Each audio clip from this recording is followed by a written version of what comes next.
One of the cars that people talk about a lot in the history of motorsport is BRM, and particularly the very famous, very early 12-cylinder car. I'm here with Kevin Cleary, and you're from the National Motor Museum. And tell us about the car. The car is a 16-cylinder. It's a V16. It's 1500cc. It was built in the 1950s by the Owen project that brought together the engineers of the time, post-World War II. The car was built with technology that's way beyond its time, and when it raced, it won if it finished. It was dogged with unreliability. One of the reasons for that was that the parts were built by engineers in their downtime at the factories and brought straight from the workbench to the car, put on, and in it was raced. There was never actually one thing in particular that stopped the car. It was a variety of problems. And as I said, the car is a V16, 1500cc. The turbocharger, the supercharger pushes 70 psi, which actually gives you then at 11,500 revs, it gives you 612 brake horsepower. The car was run every day this week, and that was probably what we heard behind us as we speak. The car was successful for Fangio on occasions. He won more races than anyone else, and so did Mr. Parnell. However, Stirling Moss didn't win a race in this. Fangio thought it was a wonderful car. I'm afraid Stirling Moss didn't like it at all. When it won by a country mile. At Goodwood here, 3 of these ran, and they came first, second, and third. If they had been able to overcome the unreliability of the car, it would have been a world beater for a long time. And obviously, with a car like this, it takes a huge amount of restoration and everything else, and that's why you're here this weekend, isn't it?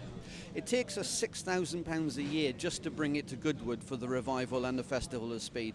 That's just tinkering really to get it up together. We need to rebuild it. There are various things going wrong with the car.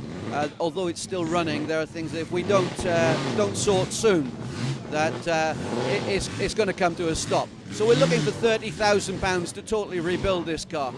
It's an important part of the heritage of British motor racing, and therefore I think it's a worthwhile cause, and I'm really pleased to say that Goodwood have taken that on board and are helping us out this weekend. And in fact, the restoration project is the chosen charity for this weekend, and there's lots of people out collecting money. So hopefully we're going to see a complete rebuild of the car. Yeah, just about. I think 30,000 money. It'll be done in house. We have the mechanics who can do a lot of the work. Obviously, some of the things will be sent out, but we can do a really good job. We don't want to change that car. We want that car to be original. But there are certain things on the car because of its technology that do need some work, even down to the bodywork, which is not as pretty as the one you see in front of us. So yeah, we're looking for £30,000. We've got people around with buckets. We're selling raffle tickets. People could probably buy them from the Motor Museum post Goodwood, and we've had some really good support there. We've got some very passionate people coming to talk to us about this car. And they've been parting with their money very well, and I'm sure we're going to be able to rebuild this car very soon.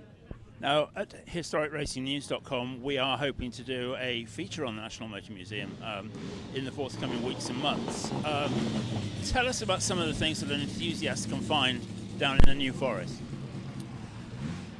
The Motor Museum is there to preserve British motoring at its best. Whatever area of vehicle you're interested in, whether it's vans, bikes, buses, cars, motor cars, racing cars, you will see it at the Motor Museum. At the moment, we have a display of cars that have attempted or set a land speed world record. We've just had the Bond exhibition, which was a terrific success. we try to bring cars to the museum that are worthy of restoring or maintaining, and it's a very pricey business. We are supported by a lot of people. A lot of the cars come to the museum are privately owned and are loaned to the museum. We have people who give generously to the museum, but we always want to expand. There are certain cars that we would love to have in the museum, like the Ford F40 and so on. It's money, a big money like that we need to make the collection complete at the time. And it'll never be complete. We always want to progress, of course, but that's what we do. And you can get right up close and personal with these cars, and see cars that your grandfather drove, and people that you've seen on telly have driven, and it's a great place. It's a fantastic place, and I can't disagree with a single word you say. Clearly, this weekend it's all about the BRM. It's all about the appeal to get the car right. It looks fantastic. The cars look fantastic. Certainly, the times that I've been to the museum in the past, I've thoroughly enjoyed it and had a great time. I wish you very well with what you're doing this weekend. Thank you for being here, Kevin Cleary. Thank you for talking to Historic Racing News. Thank you very much, and all the best to you and your organisation.